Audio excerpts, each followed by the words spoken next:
Hey kids, you're listening to A Couple of Annoyed Grumpoys, and this is the 138th Simpsons podcast.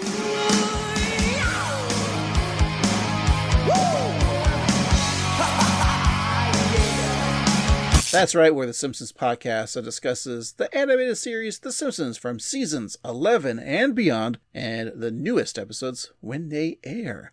We do it this way because there's plenty of other podcasts out there that have discussed the Golden Age, that being seasons 1 through 10, so we're out to find if any episodes from the latter seasons can match those Golden Age episodes we know and love.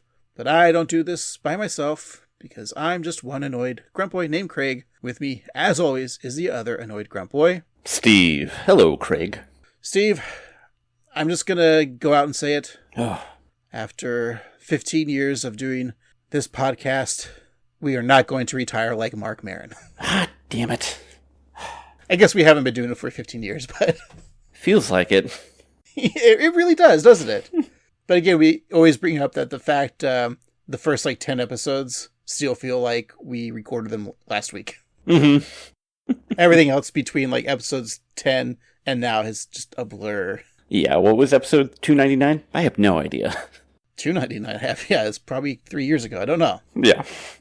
I remember our first podcast, an episode that we didn't really like, where we actually kind of shat on it, was A Scorpion's Tail. I haven't played that clip in a long time. But do you think, we've talked about it before, going back to that episode, do you think it is as bad as we remember? I'm guessing that it's probably not great, but probably not as bad as we thought it was. We still have so many more episodes just to get under our belt, but we were so close. Because this week, Steve, we're knocking off the second to last episode of season 11. We literally have the season finale after we review this one for season 11. So it's amazing that we got through a whole season. I mean, we've gotten through whole seasons of 34, 5, and 6. Right. But from Wheel of Random wise, and granted, yes, some of these from season 11 were audibles, but This whole podcast is an audible. I mean, that's how you're hearing it. Yeah. Only two ways now, YouTube and Patreon. That's right. Thanks for signing up for patreon.com/AnnoyedGrumpoys. So all of our YouTube listeners, go on over there. Yeah, it's great over there. Yeah, you don't need to pay us anything yet. Yet. Eventually you can give us all your money. Yeah, the pay stuff will come when we start talking about movies, because I don't think there's any podcast on Patreon that talks about movies. I think the movie covering podcast spectrum is completely untouched, so I think it's fresh ground. All jokes aside, movie podcasts are some of my favorites because they're just... I like hearing other people's takes on film, and that's why you listen to a Simpsons review podcast, but I think us talking about something that's not Simpsons, and we've done it a couple times on our other podcast, Eye of Springfield, which we haven't uploaded an episode in maybe 3 years. Yeah, I think... When did Night Court premiere? Yeah, and now Night Court is canceled. I think all the shows that we reviewed are gone, right? Star Trek Lower Decks. Willow. Animaniacs. Yeah. You know how some podcasts give the old bump? We gave the old Death Note 4 years ago. The Annoyed Grumpoys slump. So I think maybe we should do the next Eye of Springfield on every program that is on Fox News. I like it. And hey, does Chuck Lorre have anything coming out? I don't know, Old Shelton. Sperm Sheldon. But Steve, I think it's time to go back in time. And we haven't done this in a long time. We've been doing all the new episodes, so it's going to be fun to go back in time and go to the year 2000. The year 2000. It's funny. I went to go to the old Disney Plus, and I went to the Simpsons Hub to get the episode. I couldn't find the season listing. Mm-hmm. To find the event episodes or the streaming only ones, the Oh Come All Ye Faithful and Yellow Planet and Fast and the Furious. Mm-hmm. It's under events, but then it says season 0, episode 1 and 2, 3. Mm-hmm. So I'm thinking we broke the law. We only do episodes from 11 and beyond. 0. That's lower than 11. We shouldn't have been allowed to do those episodes. Man, the Wheel of Random is going to be pissed at us. Yeah, it's going to change to the triangle of order. The intentional triad. Anyways, yeah, we're going back all the way to May 14th. That was almost 25 years ago to this day. Oof, yeah. Steve, in May 14th of 2000, we had just graduated Wait, I don't want to show our age. We had just came out of our dad's balls. Yeah, we're young. Yeah, we're young. Dad ball young. No, we're just about to graduate. Yeah, that's right. Okay. Steve, we were probably too busy working on our senior projects to see the #1 movie in the box office. Or did we, Steve? What was it? It was... I don't think we did. Gladiator. Yeah, I think I had to go to a Blockbuster and rent it. Mm-hmm. I never saw it in the theater, yeah. And I remember thinking, like, I can't wait till, like, they make a sequel 25 years in the future to this film, and it's not good. I feel like this movie unearthed a trend of, like, using CGI a little bit too much to make big crowd scenes like this and, like, 300. Yeah. To be fair, I haven't seen this movie since the year 2000, so... I just remember I wasn't, like, digging it. Yeah. It didn't capture my imagination. But you know what, Steve? I was probably too busy watching The West Side Story, that old 60s film. Mm-hmm. And what was the main girl's name, though? Like, the main character. What was her name? Was that Maria? Say that name again? Maria? Say that 2 times. Maria? Ah! See, what was the #1 song on the Billboard Hot 100 for that week? Why, it was Maria by Santana, featuring the product G&B. Huh. I wonder what that sounded like. Well, we never knew, but we're on Patreon, Steve, so you know what? Ladies and gents, turn up your sound system to the sound of Carlos Santana. You don't have to do what he said, by the way. Okay, good. Whew. Ghetto blues from the refugee camp. Maria, she remind me of a West Side Story. Hey, I already made that reference. All right, enough of that, Steve. Did that just bring you back to our old days of doing the podcast, listening to the song? And that one album that had so many hits. Well, the only reason I played it is because it was like a Santana song, and I feel like we played the Rob Thomas, Santana, Smooth so much. I feel like our old original listeners would appreciate hearing a little Santana on this podcast. Yeah, I missed it. And you get Wyclef Jean in there too, which is always fun. And the product G&B, is that Ghost and Buster? I think it's Groctor and Bramble. Groctor and Bramble. Steve, I only downloaded one song, so the other ones I didn't download. So we'll just do the bit like we always do, all right? All right. You mentioned their Patreon. I mean, they're giving it for free now. Right. But if they pay, will there be something different on the alternate dimension of the paywall? I don't know, like us doing video podcasts, like what if we ate some really hot, colorful peppers of chili? Yes. On the other side? Exactly. Which brings us to our hot rock alternative song, Other Side by the Red Hot Chili Peppers. I'm not a Chili Peppers fan, Steve. How about you? I am not. Anthony Kiedis is a creep and their music sucks. But I do like how they dress. Yes. Socks on hammers. Socks on hammers. I like that term, hammer. Let's think about that more. All right. But before we think about hammers, you gotta woo me, Steve. Maybe with like a flower? Well, since I am your rose and you are my thorn, I will buy you a flower. Is this Poison's Every Rose Has Its Thorn? Of course not. Oh. It's the #1 song on the Country Hot 100 song, Buy Me a Rose by Kenny Rogers, featuring Alison Krauss and Billy Dean. I love it. Kenny Rogers has his famous chicken. Billy Dean has Billy Dean sausages. And Alison Krauss has sauerkraut. Yes. Alison's Krauts. I just got a new DVD of that horror movie franchise, The Conjuring. Mm-hmm.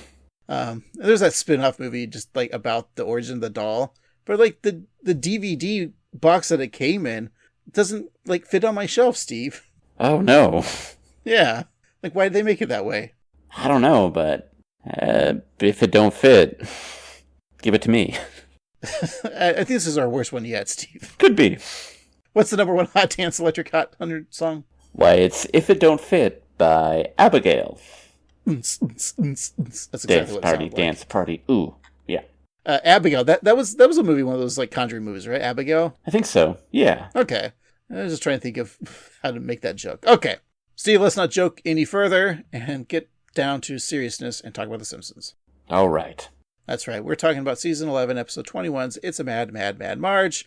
A jilted bride moves in with The Simpsons and smothers Homer and the children with motherly love, driving Marge Simpson mad. Oh. All right, Steve, let's go ahead and take a break and come back and talk about the episode. All right. We'll be right back. Ooh, wait. This solo is kick-ass.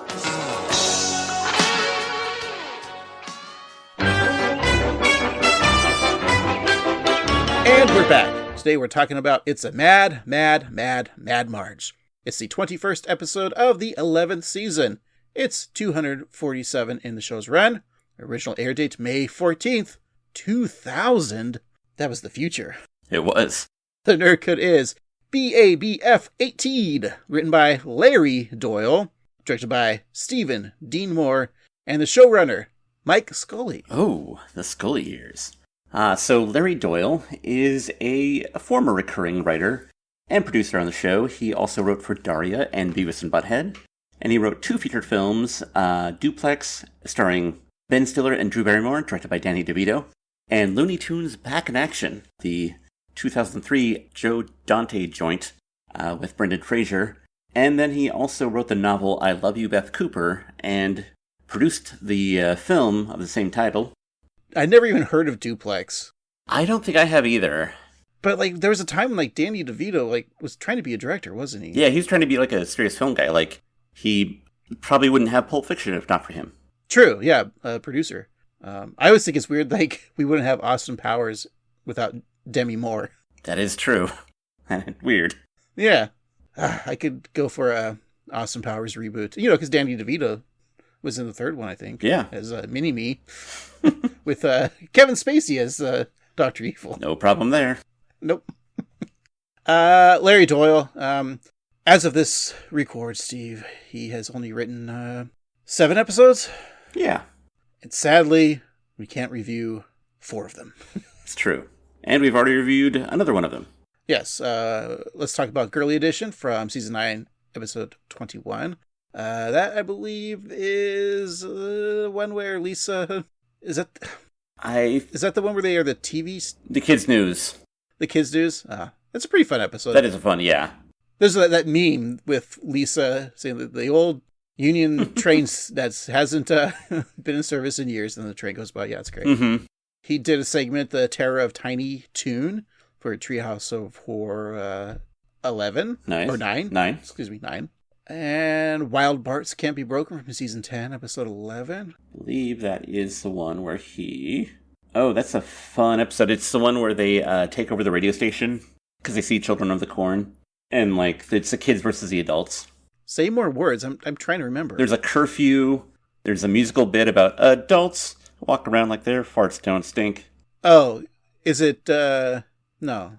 I think it starts out with Homer and the Barflies all get drunk, and they drive through the school, and they take a shower. Yeah, I remember. The kids get blamed, and so they start a curfew. Yeah. Okay. And then, of course, we talk about this one a lot, Simpsons Bible Stories, which I have a proposal. Ooh. So when did season 11 start? We do this podcast like seasons 11 and beyond, right? It started in the year 1999, right? Correct. So what if it's like, what if it's like the age-old question is, when does life begin? Is it begin when you're born? Mm-hmm. Or is it when you're incubating in the womb for 9 months? So if our podcast started in 1999 in the September, theoretically, wouldn't episodes from 9 months before that in 1999 also exist in the womb of our podcast? I like where you're going, but I don't like the road you're going to get there. Explain. Well, I mean, I don't want to get into we're not the podcast to discuss reproductive rights. Let's not talk about that. Let's just talk about Israel and Palestine. Much better. But you see what I'm saying? Yeah. Okay, hey, we finally, we make the joke of Patreon. Mm-hmm. We finally have a Patreon. Well, it's free right now. Well, the episodes will always be free. But if we have a pay tier, maybe we can open the good book. Oh. and talk about, like, the Simpsons Bible stories. Oh, I thought you were talking about Jurassic Park by Michael Crichton. Well, we can talk about the movie, because I don't really want to read a book right now. Fair enough. All right, so how do we connect Jurassic Park to the Simpsons? Billy and the Clonosaurus. Oh, there you go. That'd be a great way to talk about our movie podcast. Oh, yeah. It's just Jurassic Park, the first one. And then we see the rebirth with Colin Jost's beard. Scarlett Johansson. Exactly. Which doesn't look that interesting to me, but I don't think you can judge another person's beard like that. Is that a joke about me? No, you just said that Scarlett Johansson wasn't interesting. Oh, she seems fine. Yeah. But yeah, Simpsons Bible stories. Really want to talk about that one. Eventually, one of these days. Okay, back to Larry Doyle. 10 minutes into this here. Then, of course, the next one was Pygmalion from season 11, episode 16, which we did talk about that one in our 242nd episode, which aired in September of 2023. Ooh. Steve, that one, of course, Mo was pig in it. Something like that. Yeah, it was.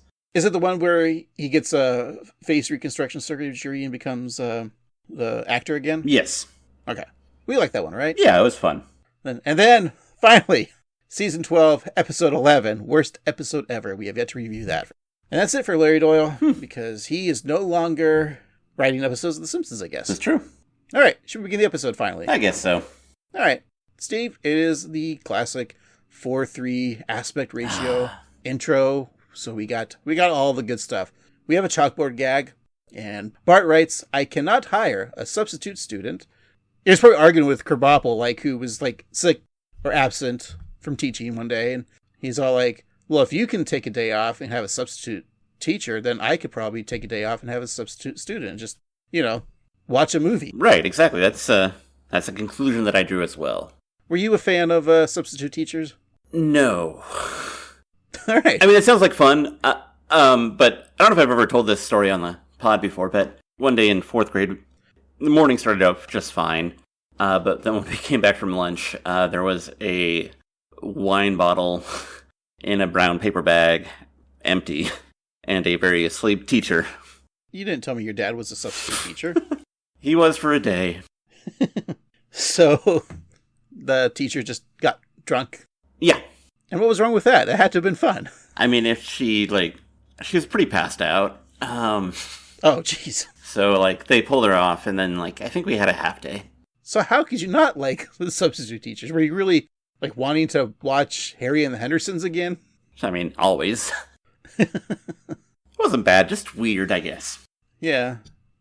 Yeah, because you're like, oh. My dad can do that, but other people can too?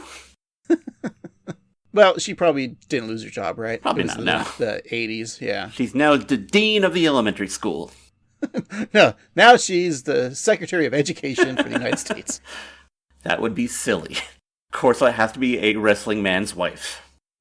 And Steve, couch gag? Yes, we get a nice one. The family runs in and sits on the couch, as usual, but they're colorless, marked with paint-by-number numbers. And then a group of Korean animators rush in to color in the family. Were you a paint-by-numbers fan? No. Were you more a paint-by-words? Yeah, man, that's deep. It's like poetry. No, it just, paint-by-numbers, I get it. It just seems to lack any creativity. And it's just, following orders. That's not art. Did that ever become, a thing people were doing during the pandemic? I feel like that should have made a resurgence. I think it did have a little one, but it was kind of eclipsed by the whole coloring book phase. Yes. They still make those adult coloring books. Not the adult coloring books that I want to color in, though. Yeah, I've gotten some of those before. My white crayon just gets used so much. Because of cum, not racism. No, I'm coloring in my Republican hooded characters. Of course. He's a wizard. This one's grand. Okay, Steve, let's just finally get into our episode 80 minutes into our record. All right. And our episode begins, as it always does, in the 4th grade class of Springfield Elementary, where each of the students are receiving video cameras for a school project. To pay for those camcorders, the school board was forced to cut geography from the curriculum. Principal Skinner proves this by wrapping a globe in chains and securing it with a lock, sadly saying that it will never spin again. That's just really funny. Principal Skinner encourages the children to be creative with their video projects, telling the kids that he doesn't want to see 30 knockoffs of the Blair Witch Project. Which, yeah, brings a disappointment to the kids, and at the time, it's a very relevant joke. So on the bus ride home, the kids get to know their cameras. Sherry O'Terry laughs as they film each other. Nelson tries his hand as director and camera person in his work. Stop hitting yourself. Filming as he makes Milhouse punch himself in the face. And as we'll hear in this clip, Bart experiments with high-minded documentary film before opting for a more journalistic approach. Tonight on the Discovery Channel, inside Lisa's nose. What will we find? Boogers or Nazi gold? Bart, quit it. No way. Bart sleeps with Raggedy Andy. Cut. Otto, a red traffic light means what? Whoa, no time for brain teasers. Today's the day I asked my girlfriend to take a ride on the matrimony pony. Otto's got a girlfriend. That's right, I do. I know you do. Baby. Otto, since when have you had a girlfriend? We met in the summer of love. Woodstock 99. Okay, before we talk about the clip, I'm going to let the audience know that I'm going to say the same things over in this episode a lot, as in, like, I love this quote, I love this blank. Mm-hmm. And I've used a lot of lines in this episode in real life. Yeah. The exchange between Otto and Milhouse is so hilarious. It's the taunting, like, Otto's got a girlfriend. Yeah, I know. It's just like... I'm an adult. That's, yeah. Yeah. And then Milhouse just walking away like, okay, baby. I also love to begin with Bart, like, are we going to fight boogers or Nazi gold? So, like, Lisa, just the visualization of Lisa shoving Nazi gold in her nose. That is really funny. Off to a good start, I think, Steve. What about you? What'd you like? Yeah, I like all of that, and I just like that Bart's asking him about a red light, and he's like, he doesn't have time for brain teasers because he's a bus driver.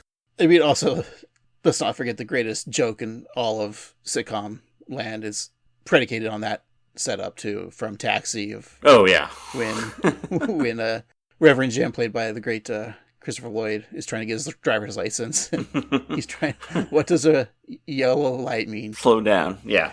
We've played this clip before, or that clip before, but yeah. Yeah, it's so good. Yeah.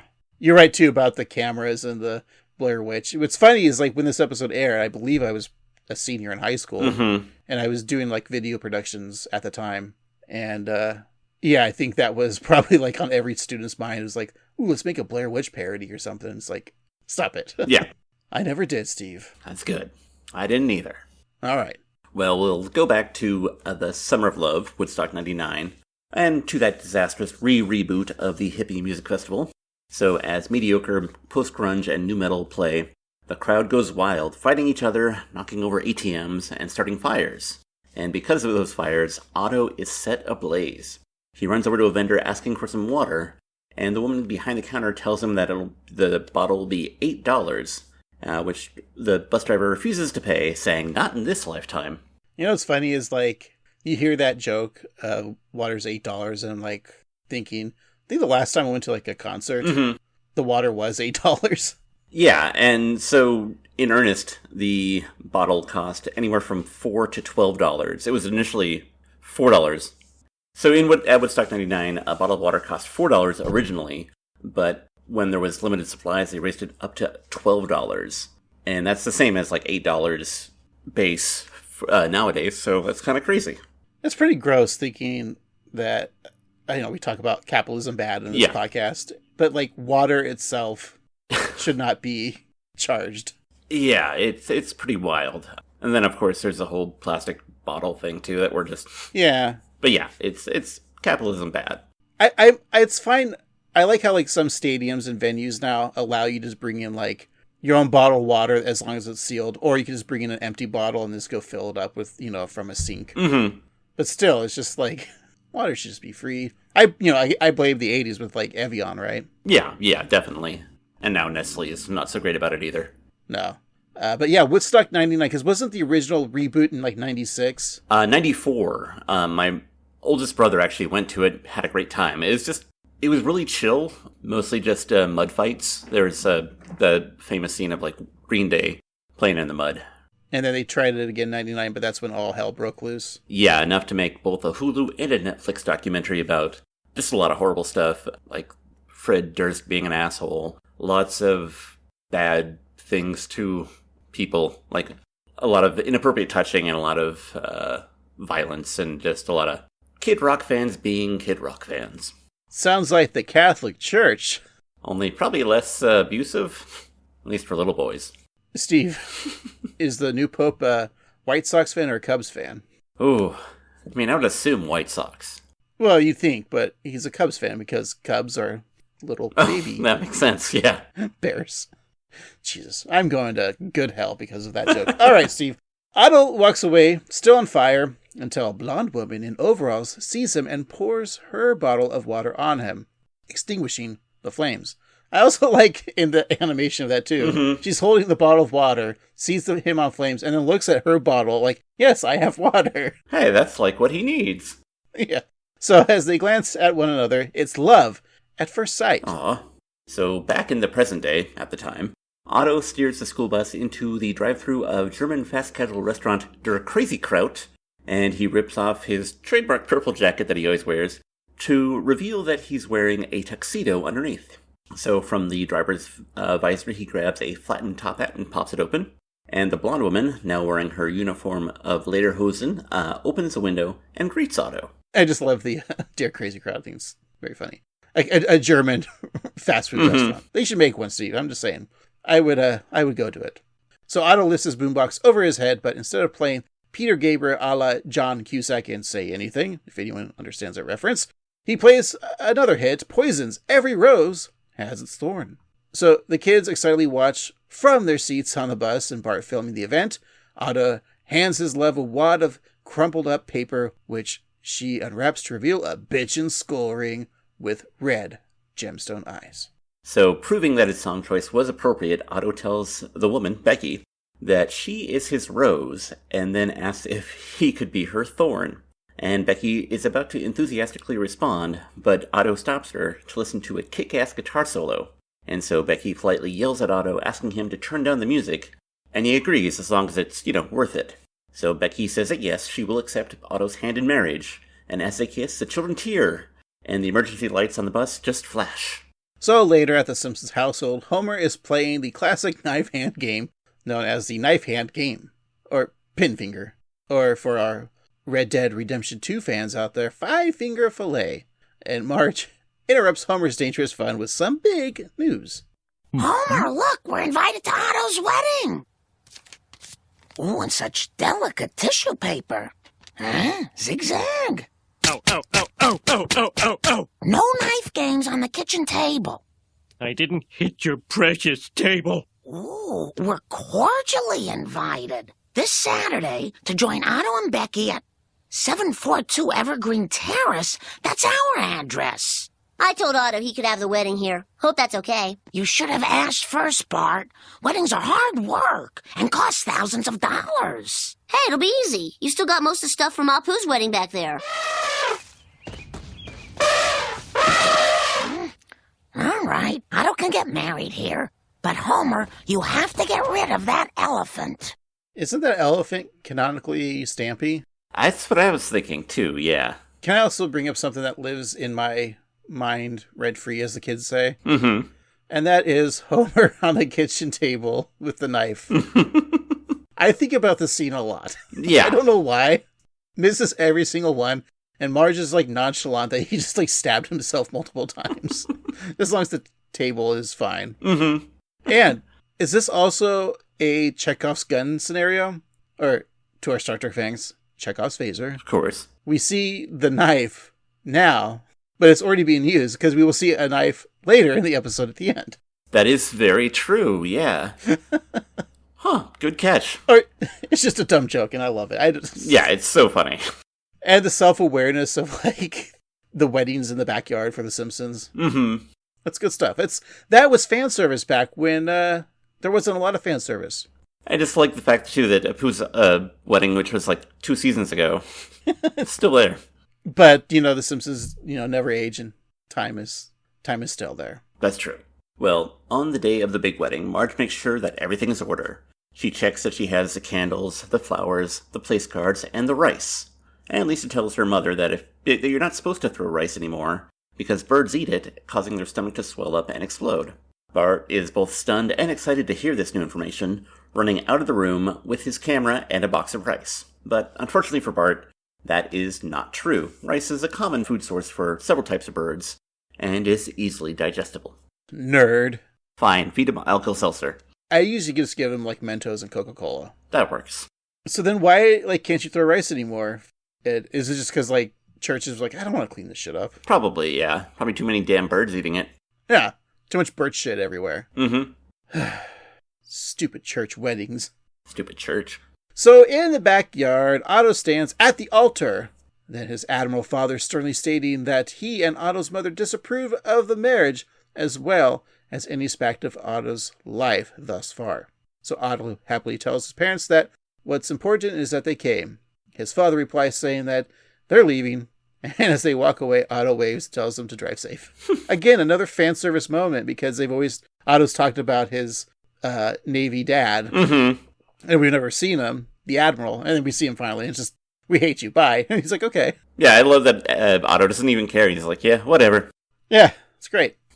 So Patty and Selma stand with Lisa watching the wedding from the refreshment table. Selma laments, always a bridesmaid, only occasionally a bride, referring to her several marriages, including up to this point, the dregs of the Springfield dating pool, such as Sideshow Bob and Troy McClure.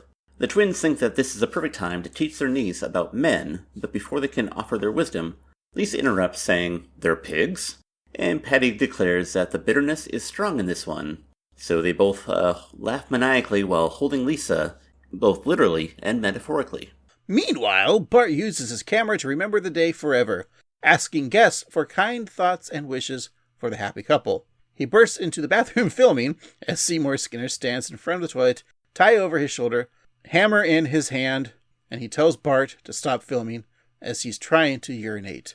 Bart replies, "You don't seem to be trying very hard."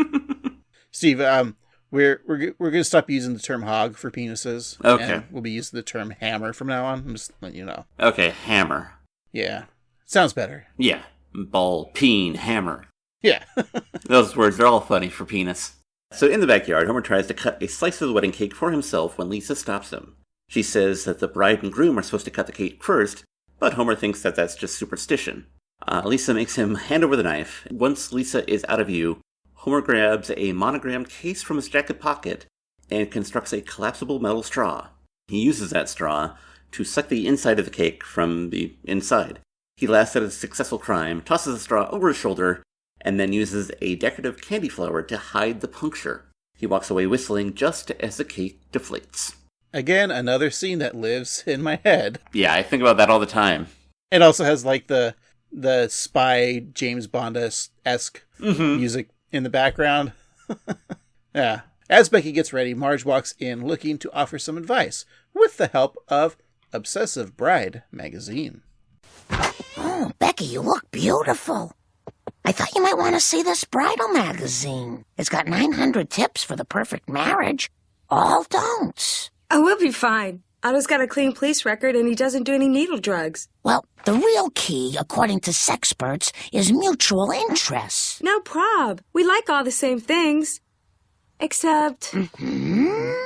Don't tell Otto, but I'm not into heavy metal and he loves it. He refers to our lovemaking as the headbanger's ball.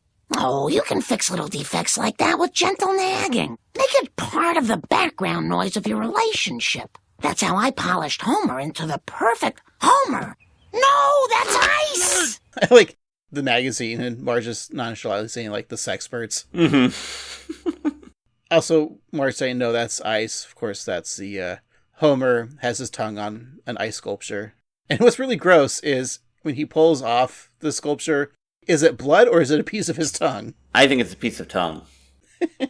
But we haven't talked about Becky yet. The voice, of course, is Parker Posey. I've been a Parker Posey fan since, I've been a kid. Yeah, I mean, forever. Anytime she's in, those Christopher Guest movies, of course, Right. Hilarious. Recently on The White Lotus.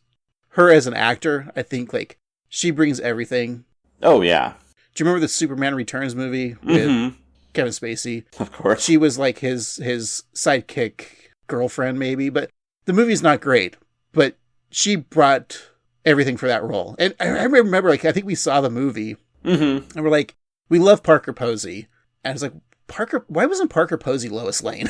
Like, just makes perfect sense. I know she plays characters, but like at that time, like she looked like what Lois Lane looked like in the comics. I don't know, like she could have pulled off like not the comedic role, but like sure, she could have been Lois Lane. I don't know, she could pull off serious roles. Yeah, I mean, like I first, aside from Waiting for Guffman, like Clock Watchers and Party Girl were the two of the movies that like first introduced me to her, and she's so good in both of those. And they're such fun, like, bare bones indie movies that, like, were, really popular in that era of the 90s. But, like, she just stands out so much in them. She just takes the scene away in every scene that she's in. She's so good. I think my favorite role is still Waiting for Guffman. I think that character is just the funniest character. But then, like, the yuppie character in Best in Show. Oh, yeah. Parker Posey, you're the indie queen, I guess. That's of the right. 90s. So, Otto stands at the altar, ready to say his vows when Reverend Lovejoy coughs, asking about his honorarium, or his emolument. But Otto isn't sure what the man of God is talking about, so Reverend Lovejoy demands $300 for his services. And Otto pulls out a wad of cash, saying that for the price, he could have gotten Rick Dees. Another reference that I'm sure all the kids know. Do you think when, like, Rick Dees is standing in the urinal, and, like, someone stands up next to him to take a pee, and they're like, hey, it's Rick Dees. Like, yeah, I'm Rick Dees, and this is Rick Dees Nuts. Yes, I think he does that every time. Alice Glick plays Here Comes the Bride on her keyboard, but is cut short by a hair metal band quickly setting up their gear and playing Poison's Nothing But a Good Time.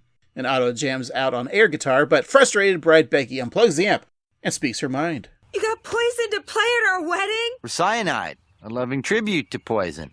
We need a ride home! You expect me to walk down the aisle to a monster ballad? Let me talk to Otto. Oh, that's okay. I guess this is sort of our song. Well, it doesn't have to be. Otto's just going to have to decide what's more important, his heavy metal or you.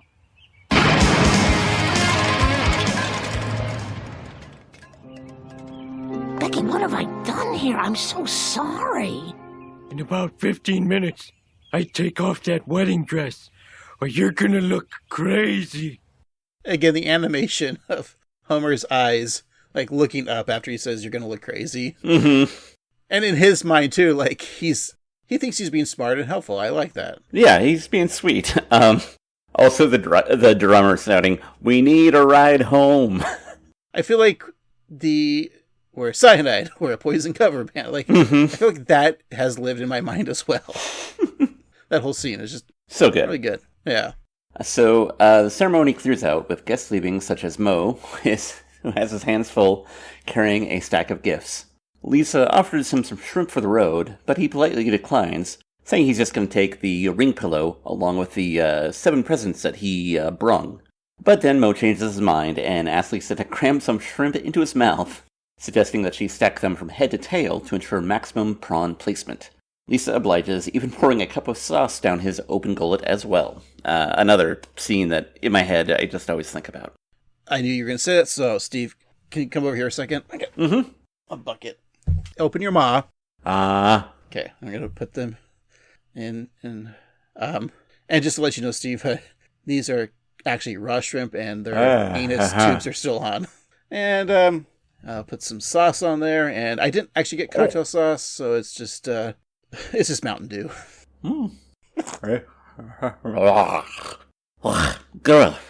Gross. Mountain Dew. This joke is never going to get old, Steve. Here's some crab juice to wash that down. Refreshing. You know how there's like so many like food challenges out there, like how many hot dogs or chicken wings or you know, whatever you can eat. I feel like shrimp, specifically cocktail shrimp, fried shrimp, I could eat too much because of the friedness of it. Yeah. If you just got like some nice cold cocktail cooked shrimp, I could probably eat like an Olympic-sized swimming pool full of shrimp and not even feel sick afterwards. I know. I could eat so much shrimp. You're totally right. And I don't even need cocktail sauce. I could just eat it as is. Maybe just like squeeze a little lemon on it. Good to go. Shrimp is good. Because there's not much of a flavor. But there is, but it's not like... It's mostly just an enjoyable texture of like that chewiness. Usually I just like to put some lemon and maybe like some hot sauce on it. Mm-hmm. Doesn't have to be fancy hot sauce. Just, Tabasco's fine. Sure. Just a little bit. Actually, the Old Bay hot sauce. That's what I go for. Yeah. Shrimp is great. I do like shrimp.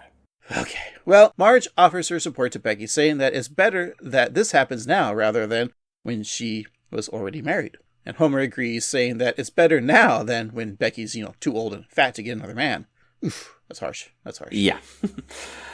So Becky tears up, unsure of her future. But Bart has an idea. She could just stay with the Simpsons. Marge reminds Bart about their previous discussion about him volunteering the house, but Homer asks Marge if they remember talking about her about not wrecking other people's weddings.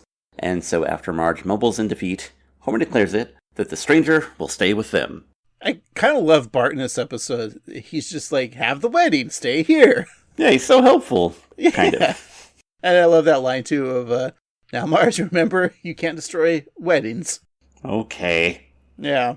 Well, Steve, we're going to go to a clip, and in the clip we'll hear Becky making herself at home in the kitchen, but before that, Homer taking care of some routine car maintenance when Bart tries to film a prank, but is bested by the power of wicker. Spoilers.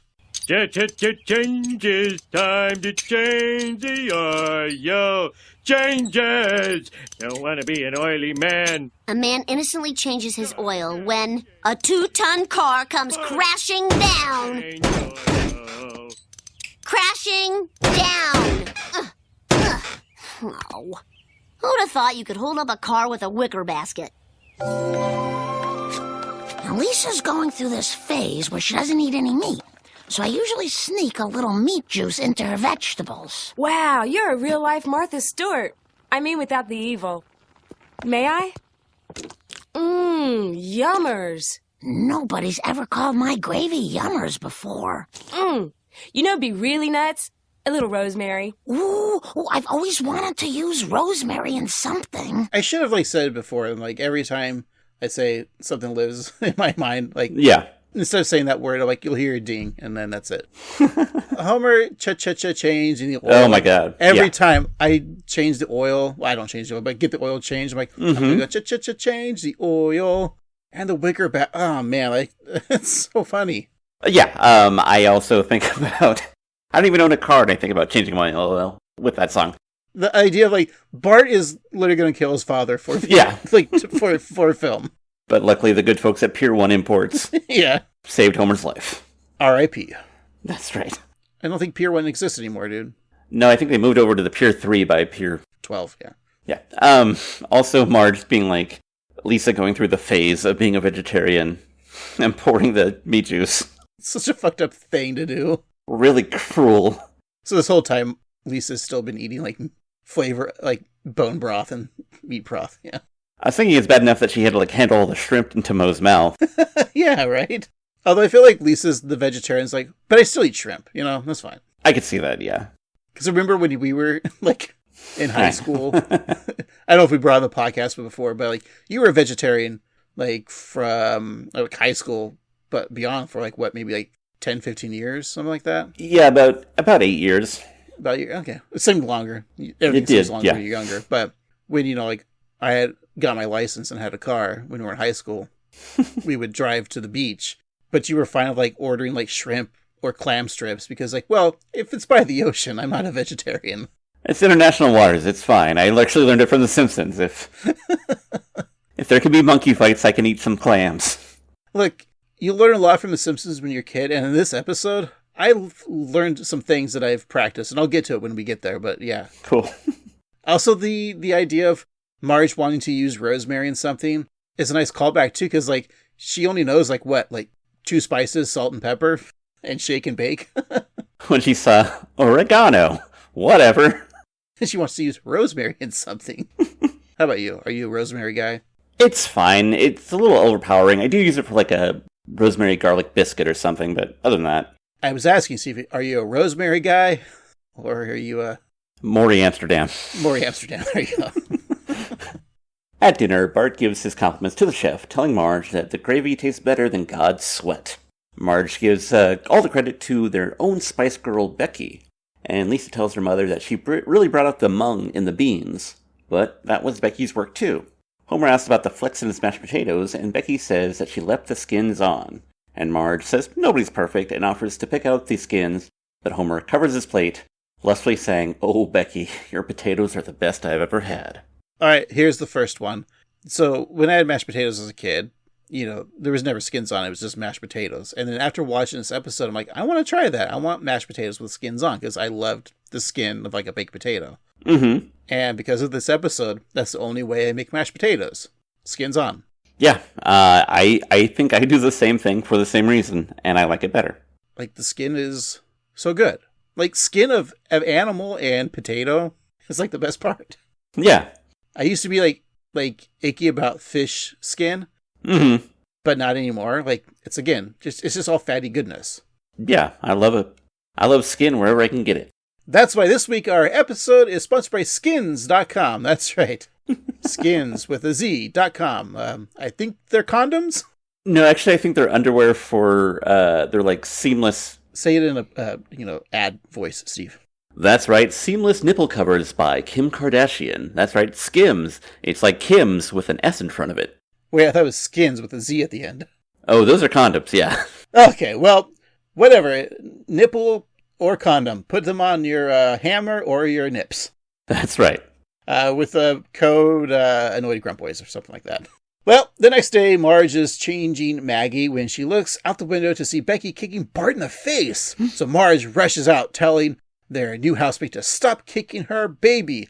But it's all cool, as Becky was just putting in some Jackie Chan moves into Bart's video project.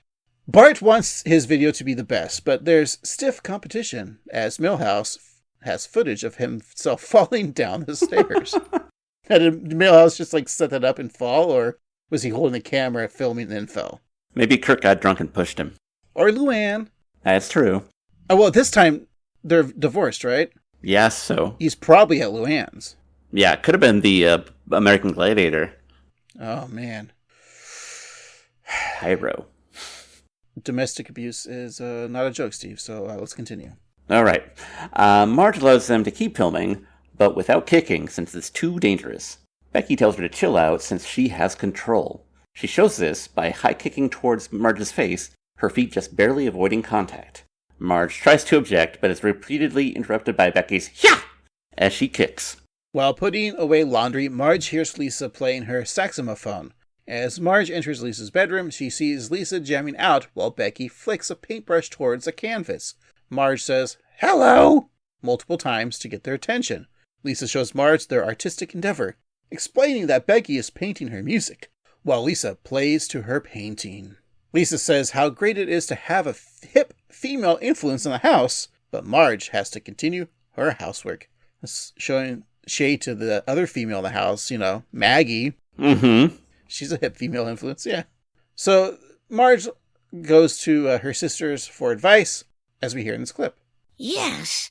Well, I guess I'll go roll socks. It's not hip, but it has to be done. Actually, you could just tie them at the ends. That way the elastic doesn't wear out. Yes, I hate when things get worn out.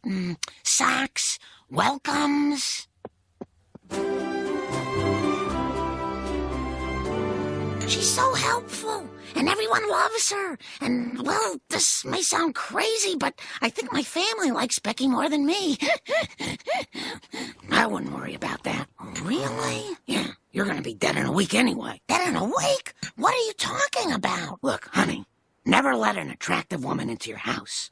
All they ever do is usurp your family and then kill you. Like that documentary, The Hand That Rocks the Cradle. That was a movie. Look. All we know is she's going to shoot you, or stab you, or boil you, or club you with an antique wooden doll. Oh, yeah, that was a good one. Oh, but first, she's going to seduce your husband. Becky's going to seduce Homer? All right, another thing I've learned from this episode. I used to roll socks, too. But when Becky says to tie them at the end for the elasticity not to get worn out. Yeah, well, I don't actually tie them. I fold my socks together. Me too. But yeah, so again, learning something here. Socks, Steve. I used to roll, but I don't. Yeah, I'm a folder too. Also, I love the snarkiness of Marge being like, things get worn out, like socks or welcomes.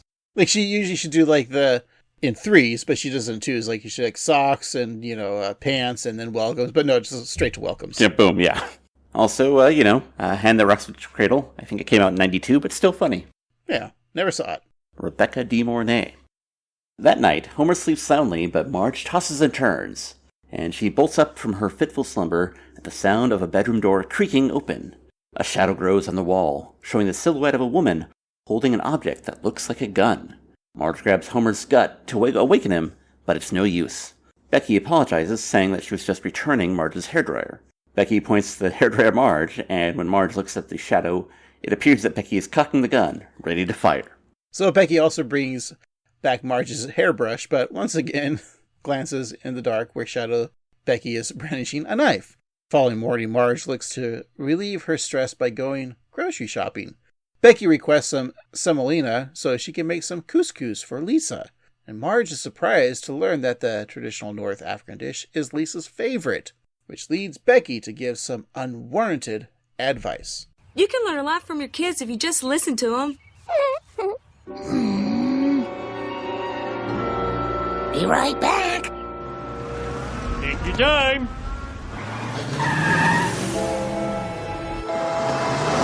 Why do I always think of the perfect thing to say when it's too late? Shut up, Becky. Oh, that would have been sweet. You're talking about things that live in your head rent-free. Shut up, Becky is just always in my head. Yeah, I remember when I was a KJ, there was like a regular customer named Becky that would come in, and just every time she was there, I just wanted, she was not, I was friendly with her, I just always wanted to say, shut up, Becky! Like, just because of this episode. Mm-hmm. Didn't actually want her to shut up. It's it's just such a fun quote. Yeah. I don't know why. It really is. But it's such a Marge quote, too, because it's not like insulting and clever and witty. I mean, it's insulting, but not like witty and clever. Right. It's just the most basic thing you can say is like, shut up, Becky. It's great. So Marge speeds through the steep hill of Springfield, but she goes to slow down, but the pedals do nothing. So she looks at her dash to find that the brakes cut light is on. Again, just so stupid and funny. Mm-hmm. I don't know. So as she gains momentum downhill, Marge soars through a four-way traffic light shouting, "It's red!" As Marge continues to speed up, she sees two workers holding a large plate glass crossing the street in front of her. She tries to stop, but it's no use, so she zooms through, knocking the men down. Amazingly, the glass is still intact, and the workers comment, "Tough glass," and go about their day. Now, another thing that just is funny, I swear I brought this up before, but I think my favorite gag still is the glass, the two people carrying the giant glass is, I forget what episode it is. I brought this up again. I know what you're talking about too. It might be with Bart's on a skateboard, and like they're whoa, whoa, whoa, like they don't want to break it, and then Bart zooms by and like whew, and then they just throw it in a dumpster where it breaks. Yeah, it's so funny. But still, other great joke. How about this next joke, Steve? This one is also great because even further down the hill, an elderly tourist couple from the East Coast checks to see the world's largest speed bump. The husband swears that the one in their hometown is bigger, and then Marge drives right through the center of the speed bump, leading the tourists to say that their speed bumps are stronger too. Oh, this is bigger. Very Maine, speaking of lobster, or seafood. But yeah, just the biggest speed bump is really funny, and then for Marge just to barrel through it, so hilarious. Marge reports her concerns to the Springfield police, but as usual, the cops are worthless. So Chief Wiggum wonders if Marge cut her own brakes to get the attention of a handsome police officer. Marge says that's crazy, which is quite the blow to Clancy's ego. Marge may lack proof, but she is certain that Becky wants her dead. But Chief Wiggum explains the limitations of law enforcement, while at Phineas Q. Butterfat's ice cream parlor, Becky has some big news. Let me tell you what I tell everybody who comes in here. The law is powerless to help you.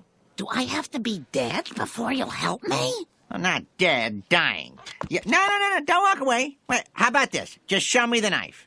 In your back. Not too deep, but it should be able to stand by itself. Come on, Becky, tell us your big news. Well, I wanted to wait for your mother, but okay. I found an apartment, and I'm moving out. Oh, no. Becky, I think I speak for all of us when I say When's the ice cream gonna get here? And God said, gather ye two of every flavor. Anoint them with 62 sauces, whipped cream and nuts. And ye shall call it the Ark.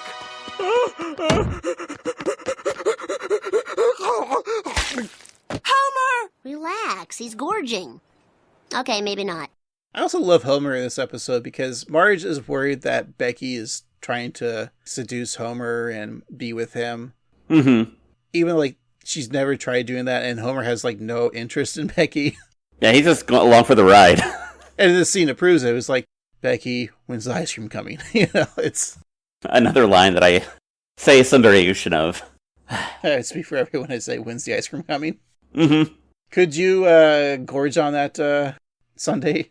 It looks pretty good, actually. I think I could. I think, though, like, if that was full of shrimp, I would rather go for the shrimp than ice cream. That's a bold statement.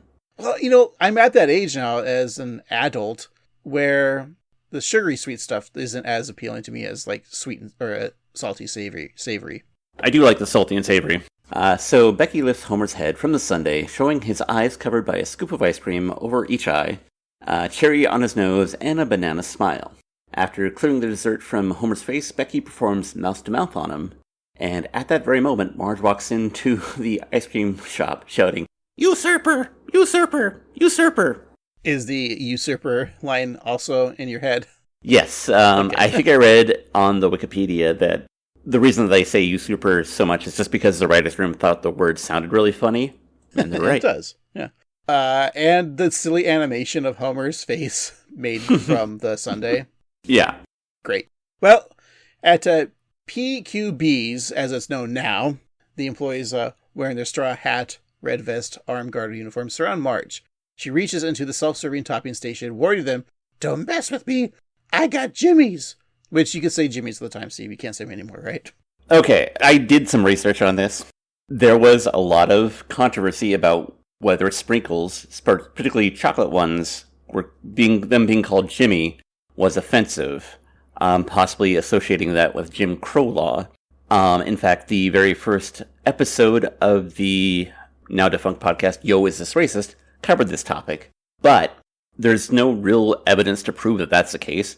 And there are other things like an employee of the ice cream company named James, who invented them, calling them Jimmy's after himself.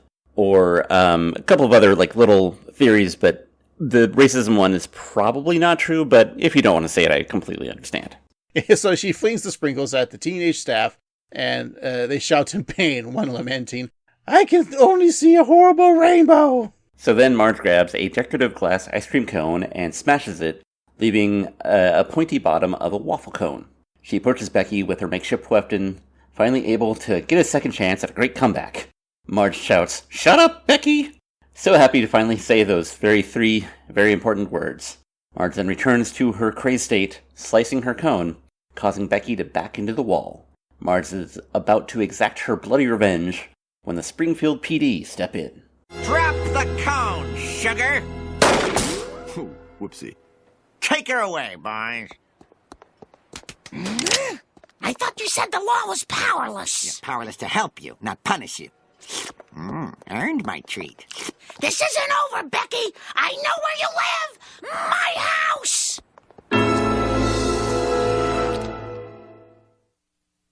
Poor Maggie. How many insanity hearings have you been to in your short little life? Mrs. Simpson, before we begin, I just want to assure you that this is not a trial. Oh. All right, it's a trial. Yes! Now, Marge, according to this, you recently went berserk in an ice cream parlor. Yes? And Marge, did you ever have an unhealthy fixation on Ringo Starr? It was healthy. He reciprocated. There's so much in that clip, but just where it began, Clancy saying, "Hold the cone, sugar," and then Lou's gun just going off. Whoopsie. Very funny. Wiggum does have some funny puns every once in a while. Yeah. And like, this isn't a trial. Okay, it's a trial. Aww. And poor Maggie's been to so many hearings. Also, we get some cameos, because that's Dr. Zweig from Fear of Flying, and Dr. Foster from Hurricane Nettie. Hurricane Nettie. Never seen that episode, have you? Once or twice, yeah. It's pretty okay. For those who don't know, Hurricane Nettie's Steve's favorite episode. It is, yes. And Fear of Flying, I've said it before, is such an underrated episode. It's an amazing episode. It really is. The image of Marge, like, running around in the airplane, just, I always think about that a lot. Ooh, that's a good question, because that's a Marge episode, right? Mm-hmm. I mean, we're not showing our cards, really, on this episode yet, but which episode do you prefer more, this one or Fear of Flying for a Marge-centric episode? I'll keep that in mind, Steve. Okay. Yeah. Marge then puts her hands together and speaks softly. One of the doctors asks her what she's doing, and she explains that she was praying to God that they will find her sane. The doctor replies by asking if the God she speaks of is in the room with them at the moment, and Marge replies that God is kind of everywhere, and the therapist looks at one another and they shake their heads. It's so funny. So Dr. Foster announces his decision, saying, "Marge, you give us no choice but declare you utterly," and just then Marge shouts, "I'm not insane." And Dr. Foster says he wasn't done, and then says, "Insane." And Marge gasps. The Simpsons and Becky are both stunned, and so Marge scans the room, finds an open window. She then leaps out the window, which is on the first floor, calmly stating that she's not insane. As she walks away, Homer offers encouragement, telling Marge to pump those crazy legs. And Marge's flee from the law becomes news fast, as we'll hear from Kent Brockman. Police say escaped mental patient Marge Simpson could be anywhere. Even here at Juggernaut, where it's Wet T-Shirt Month. Yeah! But for now, this reporter prays that Mad Marge can be captured before she kills again. Kills again? She hasn't killed once. Shouldn't we be out there trying to find her? Don't worry. She'll show up here sooner or later to finish off Becky. Then we'll have Mommy back. Kind of like Bart again in this episode. Like, just his line of, like, she hasn't killed once. Defending his mother. And again, to your point about Homer, he's pretty nonchalant about Becky dying. And kind of doesn't also care that Marge is crazy, because he even calls her, like, crazy, like, pump those crazy legs. Like, he's just like, he's just kind of living his life. He's been crazy, too, before. Yeah, he's just kind of, like, doesn't care about anything in this episode except for ice cream. Yeah, I understand Homer. Well, Marge sneaks through the shadows of Springfield, hiding in alleyways. So she peeks out to see two men in scrubs with butterfly nets ready to capture Marge and lock her away. It's such a cartoon thing of, like, people with, like, giant nets. Like human dog catchers or human catchers. And another, like, joke that's so dumb but it works. Marge spots a marching band in a parade. Just a random parade. So their uniforms are conveniently the same color as Marge's orange jumpsuit. And their headgear, the plumes on their helmets, a blue tower, much like Marge's beehive. So grabbing two trash cans and using them as symbols, Marge joins the parade, escaping from the men looking to capture her. It's just... It's so silly. It's silly, but it works, right? Because of what's going to happen next, yeah. Yeah, because, unfortunately for Marge, she joins the Springfield Mental Asylum Marching Band, which marches straight into the mental facility. So Marge climbs over the wall, running frantically. She steals a large shirt and pants from a clothesline, causing Comic Book Guy to run out in his underpants, shouting that those are prescription pants. So, logically, that joke can work because... They're like, okay, well, these people have to, like, every day pretend they're in a marching band because they're in an asylum. So let them do the marching thing because they're still wearing the jumpsuits for the asylum. So there you go. It's not a weird joke. It makes sense. I feel like if Lumen can have their own marching band, why couldn't a mental asylum? That's a reference to Severance for all those non-Apple Plus subscribers. Only millionaires and billionaires can subscribe to that service. So expensive. So expensive. Yes, you're right. Well, in her new oversized outfit, Marge sneaks around the corner to swipe Chief Wiggum's police hat. Clancy is busy asking Ralph what he'll do if he sees Marge, and Ralph points a gun, shouting, "Freeze, you crazy mommy!" And Wiggum is proud, but he tells his son that he needs to point a little higher, going for that kill shot. And Marge can't escape the public eye, as even Krusty the Clown has bits about her mental state. Now we've got a special guest. She just flew in from the cuckoo's nest, and boy is she crazy. Crazy Marge Simpson! Look at that. Hello, Krusty. That's funny. So, Marge, who's your favorite Native American warrior? Crazy horse! Whoa, whoa, whoa! All right, stop it. Oh, this spit's dying. Let's go to the Mad Marge dancers.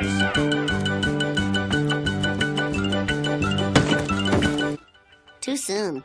Oh, I really miss Mom. The kids are saying if you say Bloody Margie 5 times, she'll appear. But then she gouges your eyes out. I heard she mates with men, then eats them. I'm sure if Marge were here and not crazy, she'd be telling you two to do your homework and you to finish washing the dog. We just talked recently about the season finale of season 36. Mm-hmm. Guest Robert Smigel, right? Exactly. So they do a bit here with Krusty and the Clown and the mouth bit with Crazy Marge. That's a Robert Smigel Conan O'Brien bit that they did on Conan. Yeah, I always remember Arnold Schwarzenegger. Like, I always remember Bill Clinton. Yeah. Oh, yeah. And the mouth would just, float around. Yeah, and they make that parody in this, yeah. And then, of course, the Crazy Marge Dancers is a reference to Jay Leno and his great comedic writing of the dancing Edos from the O.J. Simpson case. Yeah. I also like how they already have... It's only been, a day, or even not even a day, probably. It's only been a couple hours, and they got, Bart, thinking, oh, if you say Bloody Marge, she appears, and then Homer also saying, she eats men after she mates with them, like a praying mantis. But, you know this lady. She's your wife and mother. Yeah. Also, the image of Santa's Little Helper being half-washed. Yeah. That's so funny to me. So they half-wash it, clean them, and they're like, we're good. You got the good end. So Marge climbs over the staircase to the Springfield Library, running into the building with a banner that says, "We have books about TV." Marge scans some microfiche to learn of Becky's true identity. She lands on an article with Becky's photo and the headline, "Local Girl Kills." And Marge gasps, and then reads the rest of the headline, which says, "Local Girl Kills, Competition in Talent Contest." Another headline reads, "Usurper Foiled Again" by Becky. And Marge realizes that she should read the entire headline before reacting. Again, this is another scene that just lives in my mind. Mm-hmm. I love the trope of looking through microfiche to find, and the way that they do it is just so funny. And not to forget to mention the we have books about TV at the library. Yeah. I love that. So the third article she discovers, "A Dream Wedding Botched by Meddling Housewife," makes Marge understand just how mean she is to Becky. Marge then wonders if she is actually insane, citing the fact that she's talking to herself. This, of course, is sad news for Hans Moleman, sitting next to her, who thought he'd made a friend. Oh, poor Hans. Marge returns home, ready to admit her mistakes. She shouts out to Becky, "I'm ready to apologize to you, usurper." And Marge witnesses a frightening scene. Maggie in a cage, Lisa hung in chains, torches, melting candles, and anarchy signs all around the building, while Homer is on a brick slab wearing only leather briefs strapped by the limbs. Becky stands over Homer, knife in hand, the same knife that he might have been playing Five-Finger Fillet with, ready to bury the blade in Homer's gut. Yeah, that's my Chekhov's gun of the episode. Stabby, stabby.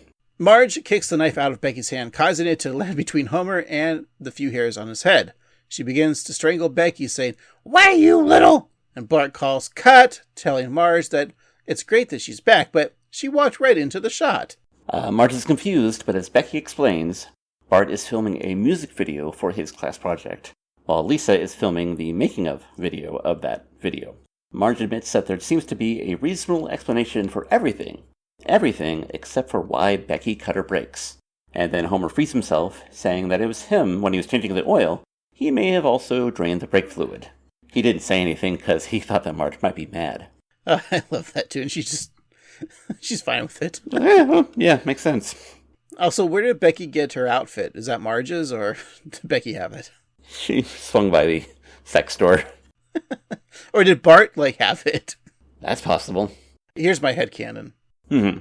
Because he's doing the video project because of Springfield Elementary. What if it's there's a bunch of props and things that they could use, and it's Kerbopples? Oh, that makes sense, yeah. Or Agnes's Skinners. Ooh. And that Seymour just has it. Yeah. Or there could have been a line of Marge "And why are you wearing my outfit?"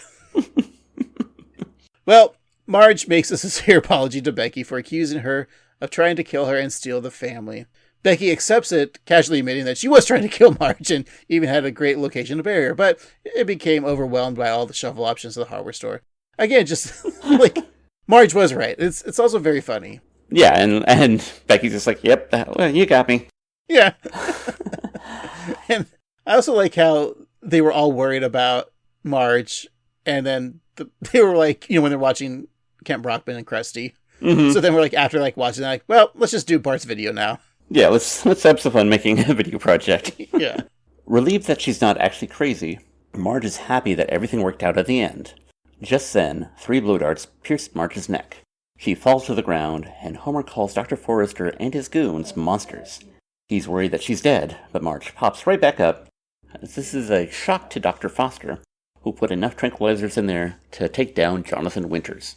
Do we have to explain what a Jonathan Winters is? Probably. He's like, Mork from Mork, but bigger. He was like Robin Williams' inspiration too, right? Yeah. Yeah. Just a comedian, an older comedian. All right. Even I don't really know much of Jonathan Winters. So Marge is far too busy to take a nap, then instructs Lisa to get Maggie out of the cage, and since he's dressed for the occasion, Marge has some S&M for Homer, scrubbing and mopping. And Marge laughs at her own quip and is once again hit by a trank. This time Homer hands the blowgun to Dr. Foster, and that's the episode. Just ended it there. Like, I love the wrap-up. Mm-hmm. Of, like we already mentioned before, Becky was trying to take the family over, but Marge wasn't crazy. It's an episode that shouldn't work, but I feel like it maybe did. Yeah. Is that spoiling my review? Maybe, but let's find out. I need to take a break, come back, and give a review. How about that? Sounds wonderful. All right, we'll be right back.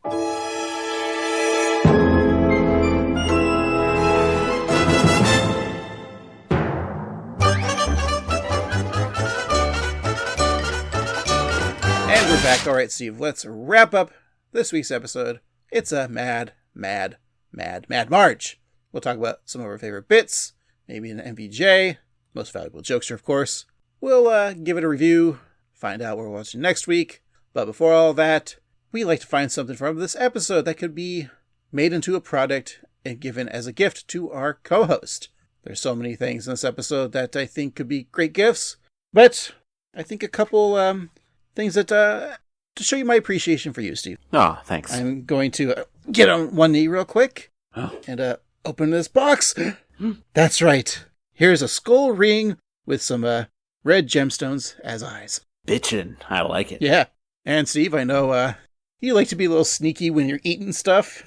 So I got this nice personalized monogrammed cake suck straw for you. Ooh, classic. And to top it off here, Steve, a t-shirt that's pre-wet and a gift certificate to Juggernauts. Ah, nice. And there's your gifts. Very nice. And I got some stuff for you as well, Craig. Those are all very wonderful. And of course, Juggernauts, this is the second episode to feature them, Pygmalion being the first, also written by the author of this one. Are you saying that Larry Doyle just likes to hang out at Hooters? I think so, yeah. Well, Craig, I got you a plate of tough glass, so you can cross the street all you want and never have to live in fear. I also got you an ark full of shrimp for your dining delights. And because you need a job, I also got you a chain of your Crazy Kraut restaurants, so you can serve all your schnitzel to the customer's delight. I love it. I'm going to eat all my profits. Excellent. Well, Steve, what made you laugh in this episode? I think there might have been one or two things, right? Yeah, everything. Man, it's so hard to say. So many good visual gags, like I mentioned, the plate of glass, the world's largest speed bump, the Conan bit, the marching band gag, the hold that cone, sugar. Of course, shut up, Becky. The silhouettes. It's too hard to name, but I don't think that there is a scene in here that doesn't have like 3 or 4 laughs. Yeah, I agree. It's just too chock full, like every scene, every bit. Literally the beginning of the beginning of the episode, with Skinner locking up the globe. Yeah. And it'll never spin again. I love Millhouse in the episode with the Otto's got a girlfriend and the okay baby. The knife bit too with Homer. Like, again, I've said everything in the podcast, and like you as well. Let's not forget the Admiral. Right. That scene, and the shrimp scene with Mo and Lisa, and maybe the Homer changing the oil and the wicker basket. And then you learn things in this episode. You know, I learned not to tie socks and leave your skins on. Yeah, keep the skins on for the potatoes. Do we have an MVJ in this episode? It's really tough. I mean, Marge, kind of, just because, aside from being the start of the episode, there's the line, "Shut up, Becky," which is hilarious. Right. But also the microfiche headlines, those are really fun, and her reaction to them. Usurper is a fun word. You're right. Marge leads it. I think Marge, deserves the MJ for this podcast episode. Definitely.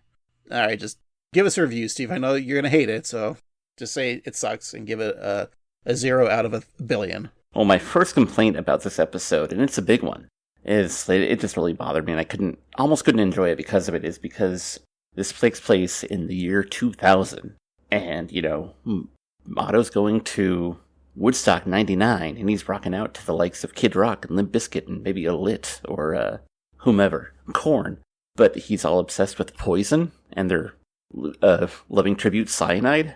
The timelines don't match up, so for that reason, this episode is awful. But then I thought about it a little bit more, and I realized that every line was funny, every scene was good. Everything about this episode is just wonderful. Mad Marge is a good episode. There's so many good callbacks for Simpsons fans, like, Selma talking about her previous loves, Apu's wedding, the doctors, seeing Dr. Foster was so fun for my favorite episode. Just so many good jokes, so much silliness. I love this episode, and it feels like it's a classic episode, but it also feels like if we were watching The Simpsons and maybe it dipped a little bit, we're like, oh, The Simpsons are back because of this one. So, all in all, I am a big fan of this one. The arc of ice cream that Homer ordered had 62 sauces, whipped cream, and nuts, and I say give this episode the works, because it's all good. What are your thoughts, Craig? Yeah, everything you said. I'm looking at the season 11 episode guide, and I'm wondering, is this my favorite episode from season 11?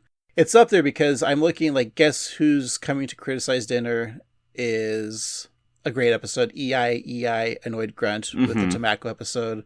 We Like the Mansion Family. I think that's another classic one. There's also, this is also the season where episodes like Battlestar Galactica and Kill the Alligator and Run, which are considered, not great episodes, even though we kind of like those ones. Bar to the Future is also in this episode, which, again, some people don't like that one. There's still one episode we have yet to review, which is the season finale, Behind the Laughter, which I'm still waiting for Wheel of Ram to hit that. But Mad Marge might be one of my favorites of season 11, at least top 3. Yeah, again, it's an episode that lives rent-free, as they say. I hate saying that quote, but it's one that if it's on, I'm like, I'm watching it. I'm not changing the channel. Every scene is a joy. There's not a drag. And yes, there's stupid cartoon silliness, things don't make sense. And that's kind of what I like about The Simpsons, or this episode. We've been watching the newer episodes, and sometimes you just kind of feel like a drag. This is just pure joy. I don't know if it's because of the age we were when this came out, and that's probably why we like it. I bet if we showed it to a 17-year-old kid now, they wouldn't like it as much as we did when we were 17. Sure. Because, they weren't TikToking and eating ass. And they're probably, what are these weird old men doing with a 17-year-old? Yeah. But yeah, it's up there. It's one of my favorites. So, of course, there's the wedding, and Marge mentions that weddings cost thousands of dollars. And I asked Google, which uses AI, how much would a typical wedding would cost in 1999. I know this episode aired in 2000, but 1999 was very much in this episode. So a typical wedding in the United States cost around $20,000. So out of $20,000, I'm going to give this $40 billion. Wow. High praise, but well-deserved. Well, we have $40 billion, of course, because of our Patreon. So thanks to our Patreon listeners that give us each $20 billion a month. We have 2 subscribers. But I think that 20 billion tiers is nice. Yeah, it's definitely, the content is worth it, for sure. So thank you, Elon, for being our Patreon listener. You too, Jeff. Jeff Westbrook? Yeah. Okay. But Steve, sadly, we have to say goodbye because the episode's over. And now we have to go back to our sad, pathetic lives of not watching Simpsons until next week. Week's so long. Yeah. But we got to bring out the old Wheel of Random. Ooh. Find out what we're watching next week. So how about that? Alrighty, let's give it a spin to see which season we're in.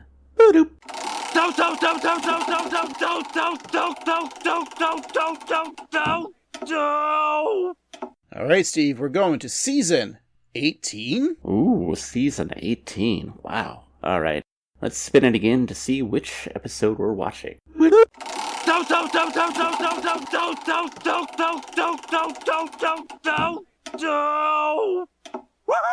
It's just like this one, but reversed. Not 21, but 12. Oh, season 18, episode 12. Steve, what do you think the title is? Well, obviously, this week's episode, It's a Mad, Mad, Mad Marge, is a spoof of It's a Mad, Mad, Mad World, which featured, of course, famous heavy hammer hitter Milton Berle. And, he's starred in so many things, such as an episode of Different Strokes, where he played Rabbi Morris. Which he liked to have many different strokes on his huge hog. Hammer. Of course. Old habits, old hogs are hard to break. I'm going to say that this next week's episode is going to be called Different Tokes. Yeah. Like a smoking? Yeah, it's another Otto episode. Oh, okay. Well, sadly, Steve, you are always wrong. And that makes me happy, because the episode's actually called Little Big Girl. What do you think that episode would be about? Little Big Girl. Well, I'm going to say that they cross two great genres, and Marge and Lisa switch personalities, but then also Lisa takes a growing potion while Marge takes a shrinking potion. So Marge is tiny and has Lisa's brain, but Lisa's huge and has Marge's brain, and hilarity ensues. And in the B story, Bart tries his hand as a casino card dealer. Well, he kind of already did that when he had his own casino in the treehouse, right? Yeah, so he has a skill. Kind of like a Freaky Friday, I get it, but that sounds too science fiction-y, and they wouldn't do that unless it was a Treehouse of Horror seed. So it's not, you dumb man. So dumb. This one may be problematic, we'll find out, because it says, after extinguishing a citywide fire, Bart is rewarded with a driving license. However, he gets tired of taking Homer everywhere, so he escapes and meets a teenage girl who falls in love with him.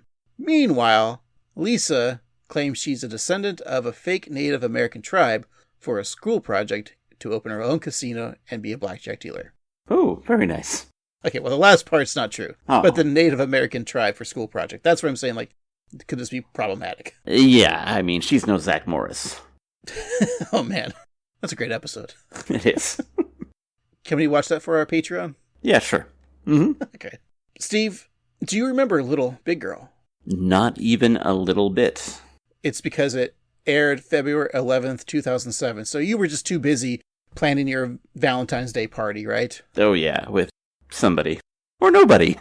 2007, I believe, we lived together at this time. Ah, yes. So, actually, at the time, either somebody or somebody I don't want to talk about. Is it me? Yeah, it's you. Or is it the cat that lived in our apartment, Isis? It was Isis, yeah. She was a threat from Isis. Did she throw up a hairball in front of you? Mm-hmm. It ruined my holiday. Wasn't it exciting to wake up in the morning and just, find a pile of, hairball? Mm-hmm. All right, Steve, let's end this podcast. I know we want to keep talking more, but we have to go and make a music video, and Steve has to wear a sexy little Vampirella costume. Oh, yeah. I'm gonna put you in a cage. Put me or my daughter, June? Maybe a little bit of both. I heard you say put you in a cage or June in a cage. Put you or June. Okay. Doesn't matter, Steve, because we're done. Thanks, everyone, for listening. I have been excited to talk about this episode. So you can tell us if you like this episode or not by going to our email. Or your email, then emailing us at 13simpsons@gmail.com. Or contact us on the socials like Threads and Instagram.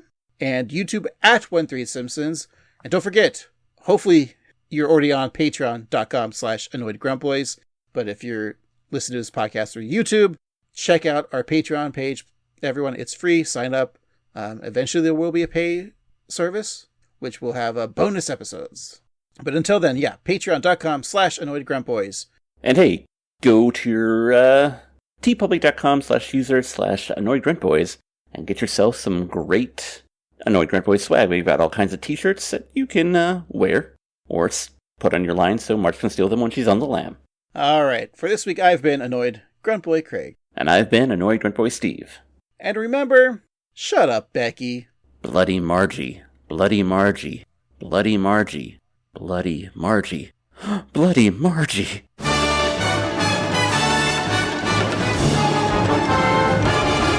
I think I speak for all of us when I say, when's the ice cream gonna get here?